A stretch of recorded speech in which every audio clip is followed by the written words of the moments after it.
আজকে আমাদের বাংলাদেশ ফুটবল ফেডারেশনের ডেভেলপমেন্ট কমিটির তৃতীয় মিটিং আমরা আজকে সম্পন্ন করেছি এবং সেখানে কয়েকটি সিদ্ধান্ত আমরা গ্রহণ করেছি, যেটা মূলত আগামী মে মাসে 9 তারিখ থেকে ভারতের অরুণাচল রাজ্যে ইউপিয়াতে ওদের গোল্ডেন জুবিলি স্টেডিয়াম, ওখানে যে সাব আন্ডার 19 যে চ্যাম্পিয়নশিপটা হবে, ওখানে আমাদের টিম যাবে। এখান থেকে 6 মে বাংলাদেশ জাতীয় অনূর্ধ্ব 19 দল ভারতের উদ্দেশ্যে যাবে এবং আমি আশা করি এবার এই চ্যাম্পিয়নশিপে আমাদের টিম নিশ্চয়ই আমাদের আশাপ্রদ ফল এনে দিবে। আমাদের এই জাতীয় আন্ডার 19 টিমে ক্যাম্প এবার শুরু হচ্ছে আগামী 16 তারিখ থেকে যশোর শামসুল হুদা ফুটবল একাডেমিতে। সেখানে ওরা প্র্যাকটিস করবে, ক্যাম্পে থাকবে 29 তারিখ পর্যন্ত। এরপরে ওখান থেকে ঢাকা বিকেএসপিতে তারা 1 সপ্তাহ অনুশীলন করবে টার্ফে। এরপরে তারা এখান থেকে ভারতে রওনা দেবে।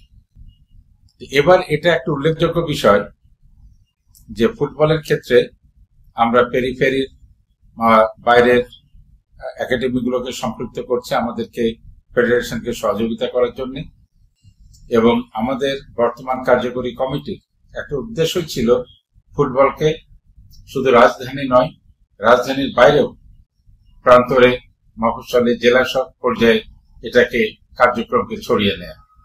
এবং আমাদের সভাপতি জনাব তাবিদ আওয়াল একাধিকবার এই বিষয়টার উপরে গুরুত্ব দিয়েছেন এবং এবার যশোর শামসুল হুদা ফুটবল একাডেমিতে জাতীয় টিমের এই ক্যাম্পটা একটা বিশেষ তাৎপর্য বহন করবে, যা আমি মনে করি জেলা পর্যায়ের ফুটবলকে অনেক উজ্জীবিত করবে।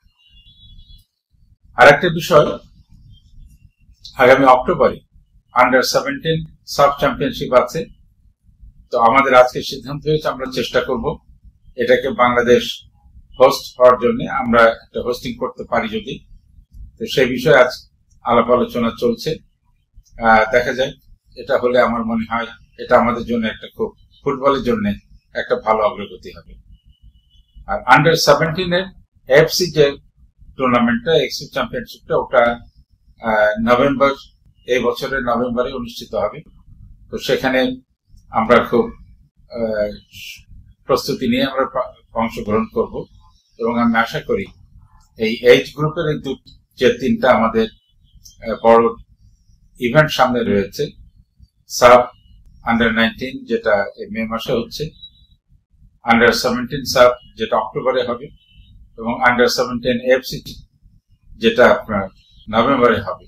এই 3টে ইভেন্টেই আমরা আমাদের দিক থেকে যতদূর সম্ভব প্রচেষ্টা চালাচ্ছি যাতে আমরা ভালো করতে পারি।